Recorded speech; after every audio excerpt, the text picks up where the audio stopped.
जिंदगी में आपका अगला टारगेट क्या होना चाहिए, ये टॉपिक है आज का। अगर आप एक लेवल पे पहुंचे, मैं खास तौर पे मुखातिब कर रहा हूँ उन लोगों को जो एक लेवल पे पहुंच चुके हैं, प्रोफेशनल्स हैं। प्रोफेशनल्स, आप ने तालीम हासिल की, फिर आप मुल्क से खास तौर पे बाहर आए, आपने जॉब्स की हैं, लेकिन एक लेवल अचीव किया जिसमें 20,000 30,000 दिरहम, 50,000 दिरहम या 10,000 डॉलर पे आप पहुंच गए हो। तो अब जिंदगी में आगे क्या करो, क्योंकि बहुत सारे लोगों के लिहाज से आप एक कामयाब इंसान हो, अच्छी खासी तनख्वाह कमा रहे हो, शायद आपने पीछे कोठी भी एक बना ली हो, लेकिन मैं जब भी लोगों से मिलता हूं मुझे वो खुश नजर नहीं आते। क्यों नहीं नजर आते? क्योंकि इससे आगे भी कुछ चीजें हैं जिनको आप प्लान बना के टारगेट करके अचीव कर सकते हैं। सबसे पहले क्या है, इस लेवल पे हो तो फाइनेंशियल फ्रीडम। फाइनेंशियल फ्रीडम क्या है?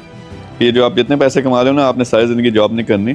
आपने पैसे अगर आपके पास आ गए, आप पैसे को इस्तेमाल करके उससे पैसा बनाना और फाइनेंशियल फ्रीडम लेनी है। ये जो कमा रहे हो आप, ये खुद ब खुद आना शुरू हो जाए। ये बिजनेस में इन्वेस्ट करने से आता है। फिर दूसरा, इस लेवल इससे भी ऊपर हो, आपके पास मिलियन एडी है, मिलियन डॉलर है, 3 मिलियन है, 5 मिलियन है, मल्टीप्लाई उसको करना है, वेल्थ को मल्टीप्लाई करना, ये आपका टारगेट होना चाहिए। अगेन, स्मार्ट तरीके से इन्वेस्टमेंट्स करके साइलेंट पार्टनर के तौर पे आप ये कर सकते हो।